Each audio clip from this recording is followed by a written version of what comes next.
Hey, welcome everybody to CapEx Cards, where my son and I typically buy sports cards to grade and then flip for a profit. And in this video today, I'm going to talk about the real costs and profit margins of this simple system that doesn't take a mathematician to figure out. But what I do think gets oversimplified a lot on YouTube is sort of the concept of, hey, I bought a card for $25 and then I sold it for $200, so I made $175.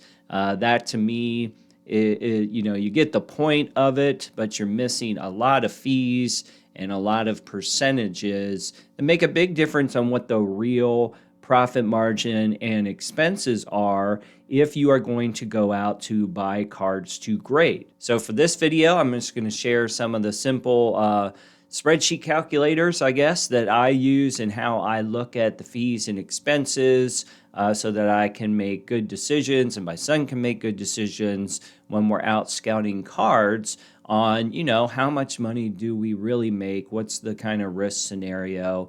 So that's what we're doing today. Now, for our example today, I'm going to kick off with this Dan Marino rookie card, 1984 Topps number 123. This is a relatively easy card to find, both raw and graded. And I actually have one of these at PSA right now. I would say unlikely that it gets a 10. Keep in mind that a 10 is very, very difficult. But you can see the basic math on the screen of how this might work, and these are averages, by the way, on this website Sports Card Pro, which I like a lot, particularly when I'm researching potential candidates to grade, because all of the information is on one page, and you can dig deeper if you're interested. Best of all, the site is free to use. So I would say if you're in the middle of a card show and you need quick comps, 130 point is a good way to do it. But if you are getting into sourcing cards, I really like this particular layout. You can see the ungraded versions of this on eBay are averaging about $35. Now, if you've ever looked through vintage cards, you know that this average, people aren't stupid. So if they have a really nice copy, they are going to try to sell it for more. So this $35 is really just a guideline. But you can see on average that if you bought one for $35 and it graded a 7, you'd be looking at about $60 sale price. An 8 gets you to 106, so on and so forth. If you are lucky enough to source a PSA 10, well, then your $35-ish can turn into $5,000. That scenario is very unlikely. So a lot of times when I'm sourcing or doing calculations, I'm thinking of this range because PSA is grading things tighter. We are talking about cards that are a little bit older. So I want to make sure, typically I want to make sure I'm profitable in the 8 area. And then, certainly making good money in 9s. And then if we hit a home run, we hit a home run. Okay, so we're going to assume that this data is all pinpoint accurate and go into one calculator that I have. This is just a simple Google sheet, and this is where I can type in the proposed value of what a card will be after it is graded, and it gives me some idea of what I can spend on the card. So Dan Marino, if it's graded an 8, you're looking at about 106.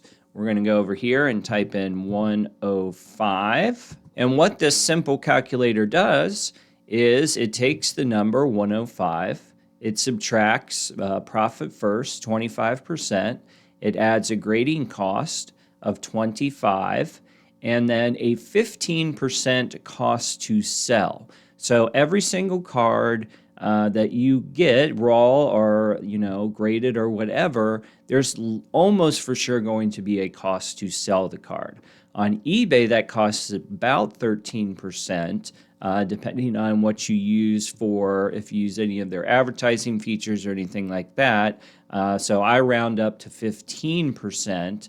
But even if you sold it at a card show, you have to pay for a table, or if you're wandering the car show, you have to pay for, gas to get there. Also, if you're at a card show, it's pretty rare that somebody's just going to pay your sticker price without asking for something off. So you factor in that with the table costs, and you're probably getting closer to 15%. It just depends on how much you sell at your show. But bottom line on Dan Marino, the 105 number, if we take out these things here, a profit margin of 26, grading costs, and price to sell, the most I could pay to get this much profit is $38. Now, if we flip back though and we get to a 9, where the same $35 it adds incremental value to $380, well, obviously our opportunity to spend up is much more significant. So here, if it was worth $380, and since we're using percentages on cost to sell and percentages on profit, they already make the adjustment. If I found a really nice copy of Dan Marino Raw that I thought, this is just a banger, that is absolutely a 9, if not a 10, well, then the budget goes up, right? I could spend up to $200 to secure that card. And then, of course, if you want to get into the rarest of circumstances, I think that PSA 10 was worth about $5,000. Well, now all of a sudden you have an enormous budget to work with, understanding, of course, that if you spent $2,900 on a raw card, well, you certainly better get the 10 version of it. Now what we can do is kind of look at this backwards with this little spreadsheet calculator I created. So let's take out the Dan Marino part for a second, and let's just pick any card in your brain, and let's say we paid $25 for that raw card. All right, so working backwards this way, you paid $25. It's going to cost you $25 to get graded. You want a 30% profit on the price you paid, and it's going to cost you 15% or so just to sell it. Well, your $25 card needs to be sold for $75 in order to guarantee you a 30% profit. So whether this card that you paid $25 for, whether it grades out a 7, 8, 9, or 10, it doesn't really matter. If you want to focus on a 30% profit, your $25 card needs to sell. The market should look strong to sell that card for $75. And where this math will really help you quite a bit is in the ultra modern cards, right? Where the 9s are basically worthless, or right around a raw cost. So let's just say I have some Panini Prism rookie of somebody, who cares?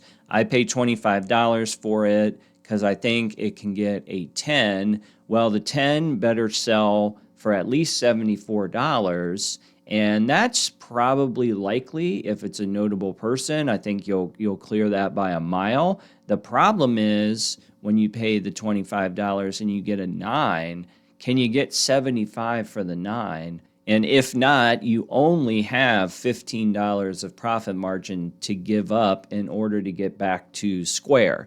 So in this case, it would be the $75, and the 9's not very valuable. I can subtract my profit margin of 15 to get back to at least to 0, even though I wasted my time.